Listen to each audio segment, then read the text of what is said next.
Well, I'm very happy that we're joined today with John Damon. He's the Chief Executive Officer of Canopy Children's Solutions. John's background is incredibly varied. He's had a great life, a fantastic family. His undergraduate degree is in psychology. He has a master's in marriage and family therapy. He has a PhD in clinical psychology.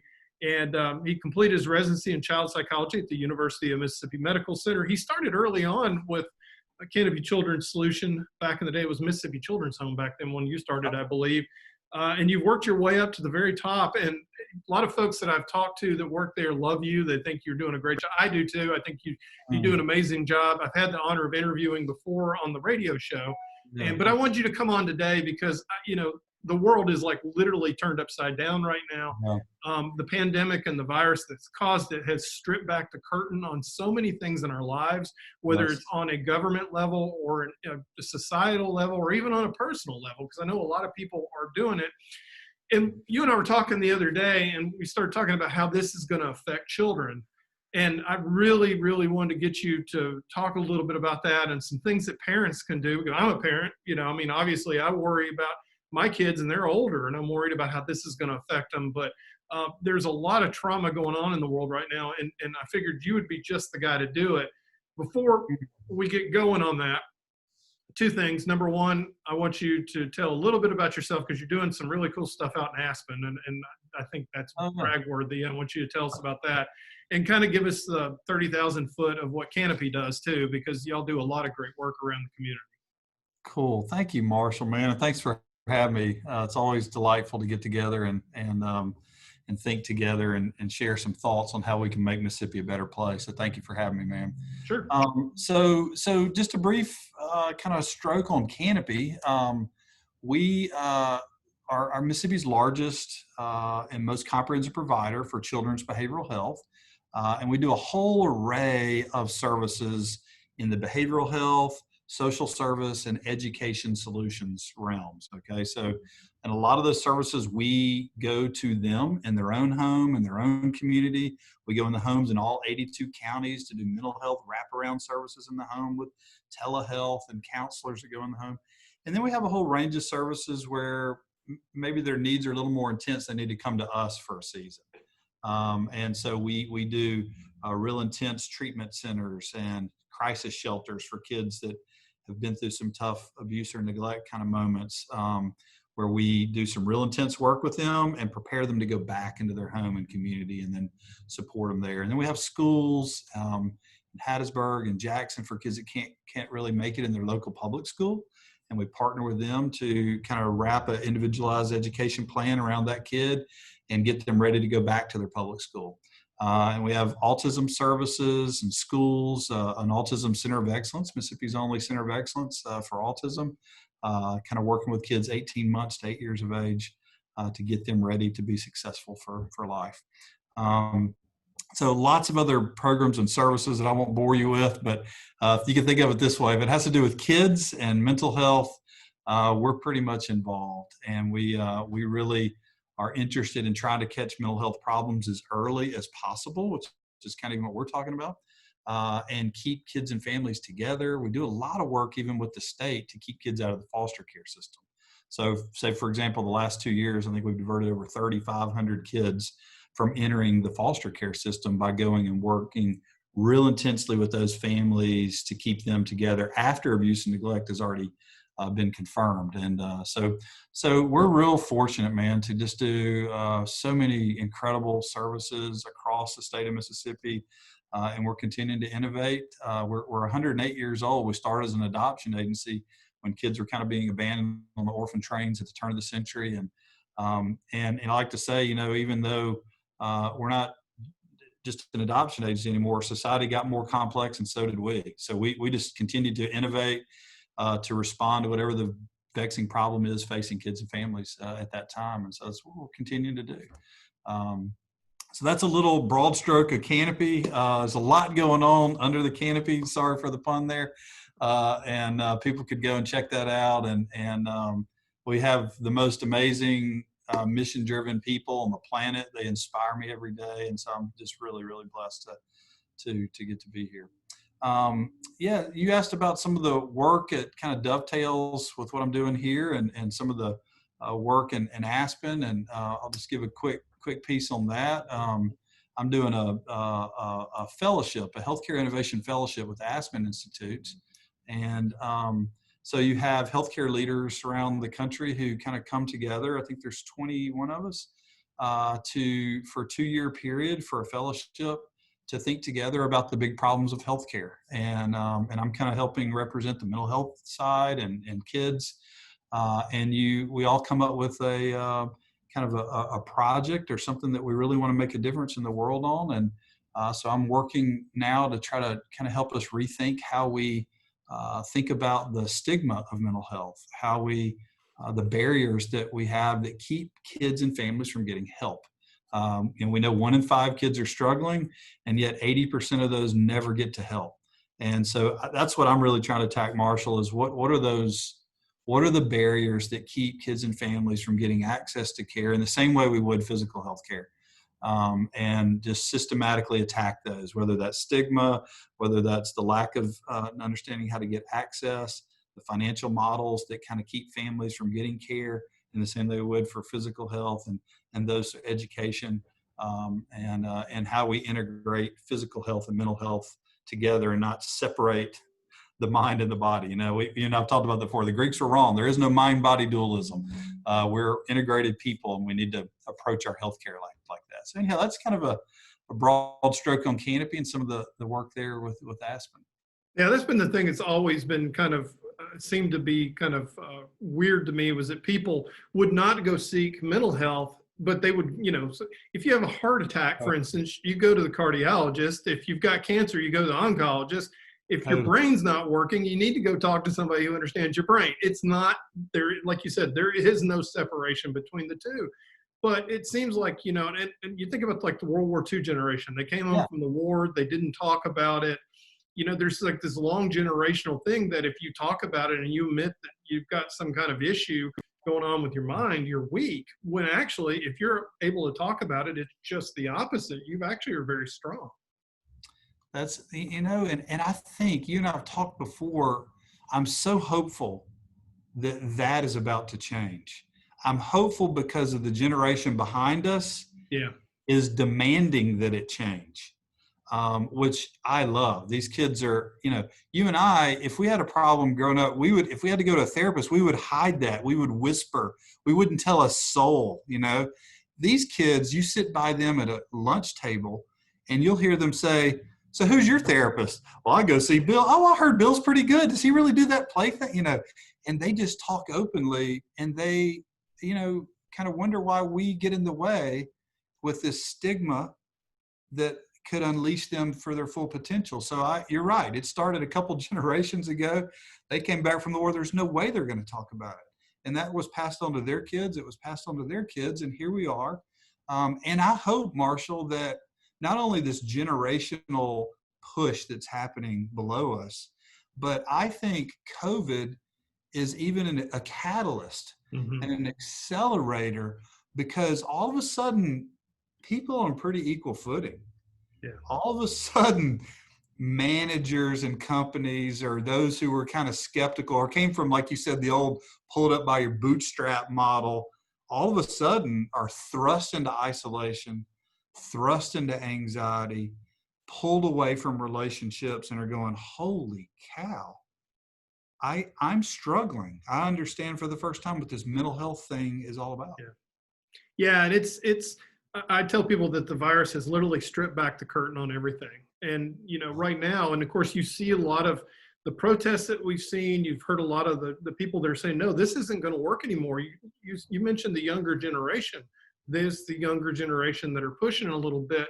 I think the thing that worries me, and one of the reasons why I wanted to talk to you today a little bit, is that there are a lot of kids right now that, number one, the parents are trying to figure this out.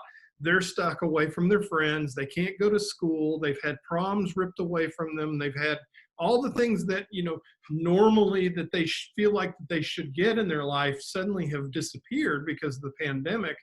And, you and I have talked about childhood trauma a lot, and it really does make a big difference.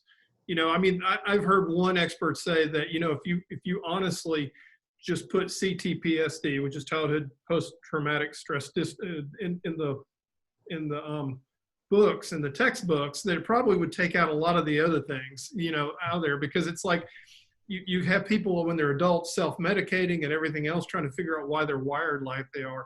What can we do as a society and as parents and as individuals to help our kids be able to get through this?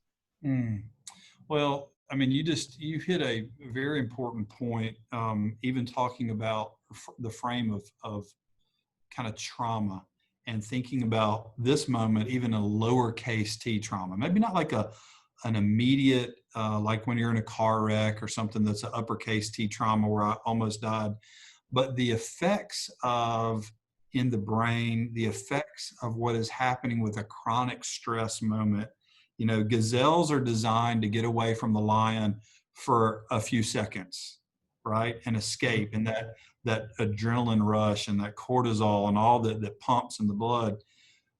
It's not made to do that for hours or for weeks Right. or for months that we're in now. And there's something that happens when you stay in that constant fight or flight state on an ongoing basis. That is very unhealthy. We're not designed for that. So I think as parents, the first really important thing is to be a student of your kid, to know, because you know your kid better than anybody, but that can also be, you can get kind of, what's the Glade commercial? You can get nose blind. Yeah. Right? You can, or in the behavioral terms, there's desensitized or habituated. Those are the fancy terms, but you can get used to your child's behavior, particularly when y'all are in the same room or the same house over an extended period of time. You can start missing the subtle changes over time that if you didn't see your kid for a week, you'd step back in the house and go, holy cow, Susie's totally acting different than she was a week ago. And so I think we got to be students of our kids, okay, keen observers, scientific observers of the way they're thinking and feeling and acting, and has there been change, right? And look for subtle changes. Of course, everybody's sleep got jacked up. People don't even know what day of the week it is. There's orientation to time and space is all messed up. So you got to put that in perspective. But have they had some big changes in the way they're sleeping? Right? Have they changed eating? Like they're not hungry anymore, or they're overeating. They're raiding the refrigerator at 1 o'clock in the morning, or But that could be just a teenager for that one. Totally. So yeah, you got to put this developmental lens around the whole thing, because teenagers go to bed later and they wake up later. That's normal. But are they having some moments where they're just not emotionally themselves, right? Maybe they're having more crying, kind of let's go back to teenagers. We know teenagers are incredibly irritable, right? That's like a hallmark of being a teenager. But irritability is one of the biggest symptoms of depression in teenagers. All right. Whereas like adults, we'll withdraw, we're going to go sleep, we're going to pull away from everybody, we're not going to engage in things we used to like to do, that kind of thing. For teens, they become highly irritable. So it's easy for a parent to like quickly dismiss Susie's being irritable again because she's a teenager. I can't wait till she's not a teenager, right? And we dismiss it and we've rolled on. Okay, that's kind of that you're becoming, nose blind a little bit to the fact that she's more irritable than normal. You know what I'm saying? So we've got to attend to slight changes in behavior, sleeping, eating, pulling back from things they might used to really enjoy doing. Like they used to like getting online, talking to their friends, or get on their PlayStation and game with people, or get on a Zoom or call or whatever, FaceTime with their friends.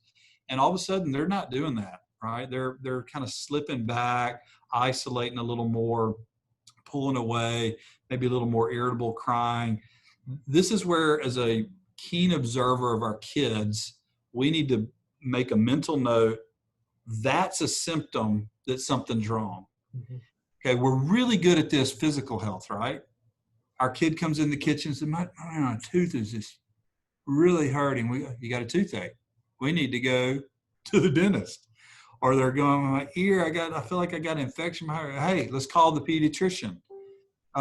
We got to have the same brain training as a parent to go, when my kid's having these behavior changes, or the way they're thinking changes, the way they're feeling, the way they're acting changes, I need to register, hey, we might need to get help, right? First step, just talk about it, to create the kind of relationship to say, hey, are you doing okay? I'm a little worried. But also to not be afraid to say, hey, do you mind, we're going to go see somebody and talk about this, because I'm concerned about kind of how you're walking through this moment, and we've grown up in a generation where all parents have bought private lessons in baseball and from pros and everything else. Why not buy a coach for your kid for life? Somebody that they could go talk to and kind of work through some of their quite big questions and struggles with. Well, John, how do you find that person? Because it's pretty daunting. Number one, as a parent, if you've never sought help before in your life, and suddenly you start knowing your kid needs help, and obviously there has been a spike over the last few years with children committing suicide and everything else. So this is really something that parents need to really be very, very aware of right now, is the stress that their kids are being put under. But then the next step is, you touched on it, you need to be very open and very honest and be very blunt with them, and don't beat around the bush. You need to say, okay, are you having dark thoughts? What can, be open like that. But how do you find somebody? Because it's a little bit more complex than just looking in a phone book. So let's kind of think of it from a developmental frame. If you've got let's start with a teenager. All right. You got a teen to older teen, they need to have some voice in this effort, right? And let me put it this way before I even run down that rabbit trail. Let me give you the research real quick on what makes therapy work. All right, what is if you take what they call meta-analytic research, you take all the research that's ever been done on what contributes to positive outcome in therapy, and you mash it into finding, okay? One finding says 15% of that outcome, 15% of the variance of that outcome is attributable to hope. Okay. 15%. That's a big chunk. In other words, do I think you can help me is 15%.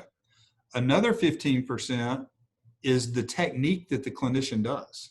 All right. So cognitive behavioral therapy or trauma focused cognitive behavioral therapy, the technique itself is only 15%. Okay. 30% is the relationship between you. Okay, 30%. So these two combined is the relationship, is the outcome. And the last piece, which is the biggest piece of the pie, is what's called extra therapeutic factors. All right, fancy way to say things that they bring to the table themselves, the kid brings to the table. In other words, their unique strengths, their gifts, their talents. Are they really good at sports? Do they have a really good supportive grandmother or youth minister or coach? They're really good in science or art, whatever it is. So when you're at the question you're asking, how do we choose a clinician? How do we think about the right person for our kid? If they're an older teen, 40% of that outcome, also with 15% of do they think they can help? I'm a long way there. So I want to lean into what do they think? What does their voice say? And do they believe this person? So the chances are they've got a friend who's gone to see somebody who they've said, oh, Allison so-and-so is awesome. You ought to see them as a therapist, right? Okay, well, in their head, Allison's awesome. That's 15%. I'm 15% there, right? What I did with my kid too is I said, hey, let's get on the computer and let's start going through people. And I want you to read their bios. I want you to read their page. I want you to read what they wrote about what they believe and about counseling and about people and about, and I want you to be a study of you're interviewing the therapist. All right. I want you to be in control of this. And then, what's really cool, Marshall, even right now in this moment is you got Zoom set up, right? I don't think kids and families should be bashful about you're not just test driving a car. This is a relationship, right? Right. But you need to feel like this is the person that I feel connected to, or you're missing you're missing 30% relationship. You're missing, I don't think you can help me. And I don't know that you're making my voice matter. I don't care if you know the 15% of the technique. I don't care if you're the best cognitive behavioral therapist on the planet. If I don't believe these other things, I'm not going to get the outcome. So I would put, for older kids, I'd give them a little bit of the steering wheel. Let's get on the computer. Let's look through people, come up with the top 3-4 people that you think are really good. All right. And then I'd start vetting, right? Because, and this is where it's helpful to have somebody in the field, right? That you can kind of call and say, hey, have you heard of so-and-so's counseling center or this place? What do you think? And you start doing a little bit of your homework, right? And searching. So the kids had voice. They've come up with their top 3-4 people. You do some vetting as a parent, talking to other parents. And look, if you don't know where to call us. We know a lot of folks, and we can give you, connections and that kind of. We'll be glad to help with that kind of thing because it's a lot to navigate. And so do some of that vetting, and then let your kid know, hey, we're going to try it. And if you get in, let's give it 3 sessions. And if you get in and after 3 sessions, you're not like, this is the person for me. Hey, that's okay. Let's try someone else. No big deal. We do that all the time with, like, if you do tennis coaching or you're going to do music lessons and you just don't connect with I just don't like going there. Okay, let's try somebody else. That's okay. So that's what I would do for an older kid, Marshall, is I'd give them a little bit of the steering wheel. For younger kids, different process, right? You're going to want to work the parent network. You're going to want to call some professionals who's really good with younger kids or play therapy or whatever it was what your kid is needing. And really, but then bring your kid and do the same thing. If you don't feel good as a parent and your kid's not responding, then, think about somebody else that can, you could go to. But I think giving kids voice is really, really important. I was thinking about, we've talked a lot about older kids, and of course they're so connected now. I mean, a lot of times I'll walk into the kitchen and my son will come in saying, hey, did you hear this? I said, where did you hear that? So it was on Snapchat. They're very connected. And so you can't really put them in a bubble. And I wouldn't say even try to do that. You got to figure out a way to be able to talk to them openly and honestly about the changes that are going on. But if you've got little kids and they're seeing some of the things that they're seeing on television now, if they're seeing an overrun hospital, or if they're seeing a protest that maybe have gone a little bit more violent, they don't understand what's driving a lot of what's going on with that. So how do you protect your kids? And I don't mean even protect them. Maybe how do you talk to them and make them understand what's driving everything that they're seeing in the world? Man, that's a great point. I mean, one of the great lessons from 9/11, right, from a trauma perspective that I think we learned is parents, all of us as humans want to make sense of things that don't make sense. Right. Which is why we keep the 24-hour cycle news on, because maybe the next report's going to make me have some sense of this thing, right? And what we learned is, even in 9/11, where parents were trying to get, all of us were trying to get our hand around this massive thing. Kids were watching airplanes fly into buildings over and over and over and over and over and over and over and over, even though it was only a few airplanes. In a kid's mind, it was hundreds of airplanes that were constantly hitting buildings, and the re-traumatization over and over and over. And it's a little bit like that with COVID, right? I mean, every time you turn it, we got a new record number of deaths, and we got a new record, and here's, this riot that's happening here, and this police person was shot over there. And, it's way too much for a little kid's brain. And so we really, if your kid's younger, you're right. Older kids are getting a feed, and it's hard to manage that.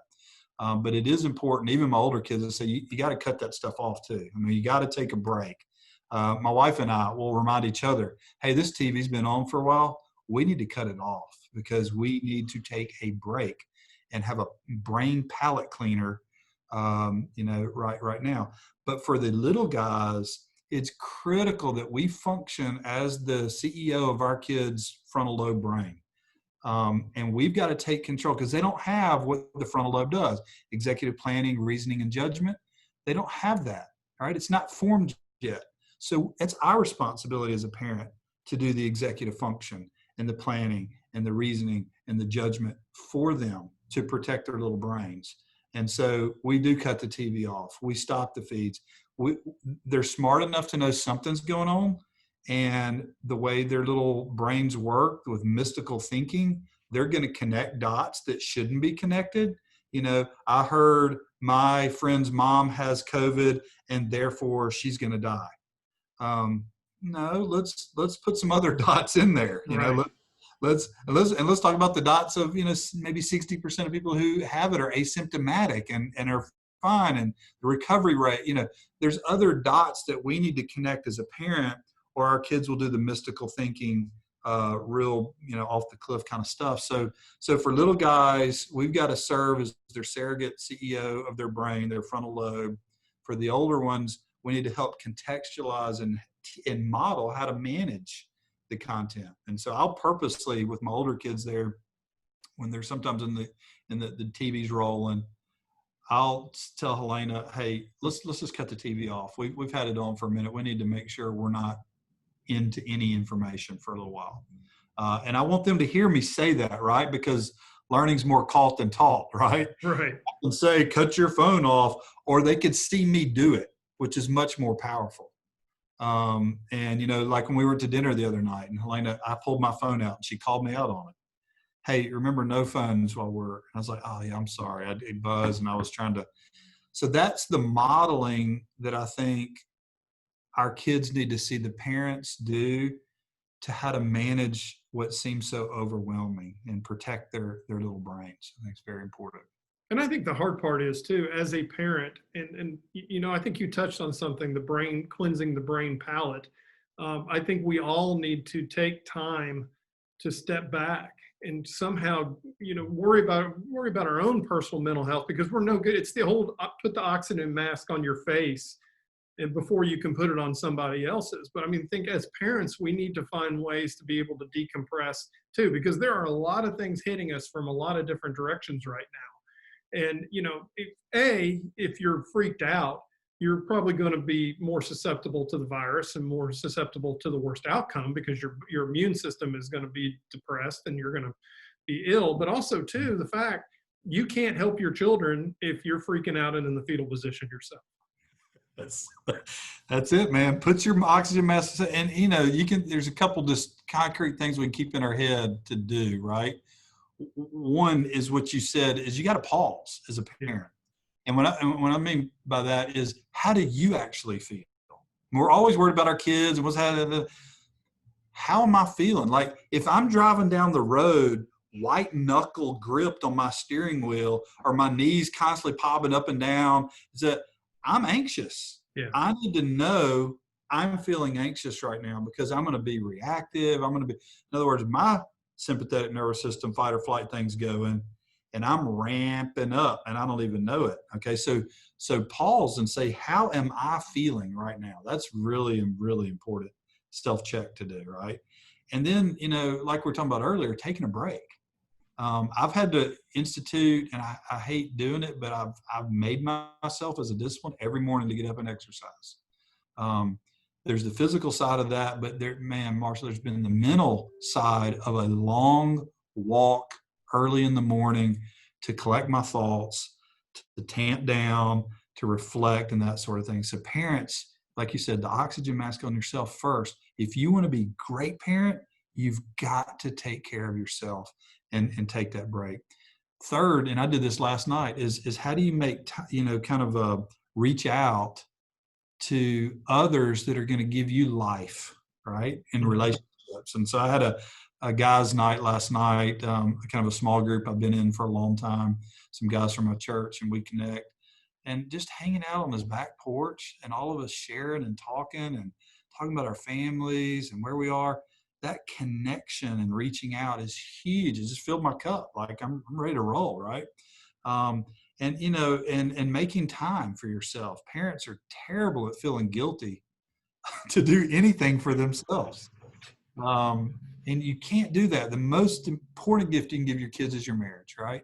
So take time. If you don't want to feel comfortable going to a restaurant or something, just you and your wife go drive, go get in the car and do something, go on a picnic date or whatever, but make time for yourself. And, and fifth, Marshall, is if you're struggling, get help. Right. That it's okay. Model for your kid that it's okay. Hey, I'm struggling. I'm going to talk to somebody because I want to be a great parent. I want to be a great boss, or I want to be a great employee. I want to be a great friend. And so I'm going to go get some help, but I'll be back in an hour. Dude, that kid will think about that statement forever because their parent just modeled strength in being vulnerable and real. I was talking on a podcast early on with this, and the host had a little girl. She's probably 8. And what they would do every night was that they would have a themed dinner party. Mm. And this is while we were in isolation. This is when we couldn't, we were locked down and everything. And I said, you do realize you're a genius, right? And he said, what do you mean? I said, because when she is our age, that's what she's going to remember from this pandemic. She's not going to remember the death counts. She's not going to remember having to be locked up in their house or not getting to see her friends. She's going to think about the fun moments that she had with her dad. Oh man, yeah, totally. I mean, I've got one learning to drive right now, and I know where you live. I'll try to avoid that area. I try to stay on back roads that are least populated, but that's kind of been our thing, right? Yeah. Hey, let's get the keys and let's go on the drive. Hey, there's even been, it's kind of raining, so this is a good day to learn how to drive in the rain. So Yeah. let's go do that, right? Because that's going to happen when you're driving. And that's been, and it's hard to engage them sometimes otherwise. But boy, when I say let's get the keys, their eyes light up and they're ready to go. And that's what I hope, some things that they'll remember, right? Is COVID moments. We got to do a lot of driving because Dad's home and more than normal, which is great. Yeah, this and definitely in Amy's eyes and mine too. The real blessing of this whole thing is we've had all 3 of our children under the roof at one time for like 4 months. It's like bonus time, getting to have everybody home. And that's kind of the way we're looking at it. I mean, it does. If you find those little silver linings, it helps strengthen you to be able to handle some of the harder moments. You're right, Marshall. And there's been so many unexpected blessings in this. And you're right, Amy's probably, there's something that happens in the psyche of a mom to have all the chickens, kind of back in the nest together. And while there's in the midst of isolation and anxiety and all of that, there, as you said, there's been these silver linings of moments in life where you have a rediscovery of what's really important. What really matters to me? Is it the job? Is it the task? Is it and there's this rediscovery of what's deep inside of me, what drives my why, right? It's right. The Simon Sinek golden circle stuff, right? It's what is my why? And that needs to drive everything out. And if there's misalignment, people are feeling it. This is not I'm doing a great what, and I know how to do it, but it's not really aligned with my why. And I think that's happening in families all across the world. And they're realizing, man, my why is my family. This is what I work for. Not to hurry to get out the door, but to hurry to get back in the door with this. And that's been a powerful discovery for us. I know it's changed. I mean, we've committed to this, every Friday. So I'm looking forward to tomorrow. We all gather and we do a big cookout and kind of hang out. And that's been man, we weren't doing that before. We were all so busy. And now it's a beautiful, special moment that's become part of the pattern of what we want to be, what we're calling the next normal, not the new normal, but the next right. Normal. Yeah, no, it was really funny because when I first started this and we started getting locked down, I got sick and I was sick for like 3 weeks and I don't know if I had COVID or not. But I threw myself into my work and I would be working 12 hours a day and suddenly my back started hurting and I gained 20 pounds and they're like, no, this is not why I'm doing this. You're right. And then that's the thing about this virus. It literally has stripped everything back. I mean, we as a country are looking in the mirror when it comes to issues of race, to justice. We're looking at, our politicians, we're looking at our society as a whole. I mean, we're looking at big picture stuff now too. Yeah. But like you said, on the personal level, and one person, I know they put on my Facebook page, well, I can't control everything. I said, well, then control the things you can control and try to do that better. And if we can all come out of this just, with a little bit better in our families, maybe we clean up a mess in a closet or do something, then we can say, okay, maybe it was a little bit worse, some of the pain. Oh yeah, no doubt. And I think there's something healthy about taking that which has been covert and making it overt, right? Putting it out there to deal with, all right, let's look at the monster under the bed. Let's actually just let's get right at it. And I think from an intervention for all of our collective psyche in this moment, even the positive outcomes that can happen around mental health, around racism, around, mental health, for example, right now, you look at the disparities of how we treat physical health and how we treat mental health. I mean, if you go in physical health, let's talk about the terrible financial story. You go in physical health with shortness of breath or whatever. Mm-hmm. The physician will have no trouble go ahead and doing a CT scan to see if you have an embolism or whatever, to do what they need to do to treat you.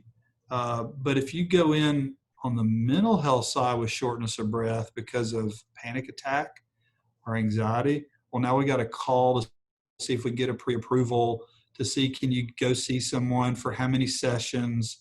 And families just run into struggle after struggle after struggle to get the same kind of care for their mental health that they do for their physical. And that's just one example of the financial side, not to mention you go in to fill out a new job application or whatever. And, have you been convicted of a felony? Have you been, your check, have you been treated for mental health? I mean, it's right next to felony. Right. It's not, I mean, it'd be like not getting a job because you had a heart cath. Exactly. Exactly. And so we talk about inequities that we're talking about with racial injustice and all of that. And there's also this inclusion issue of mental health that's run in parallel in this moment.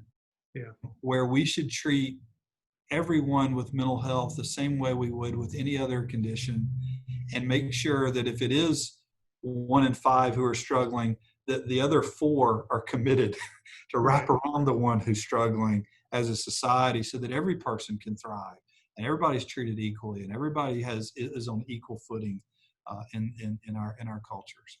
John, I've taken a ton of your time today. Thank you so much, because I think you've really given us some great wisdom today and given us some real good tools to put in our toolbox to be able to handle what's going on, and of course help our kids too. Do you have any final thoughts? Man, I would just encourage the parents in this moment. You may not get this moment again with your kids. Because they're growing up. Right. To leave, and I've got 5 and I've had 3 leave already, so I can testify they really do go. And don't worry, they come back. They come back, boomerang, and they're asking for this. Yeah.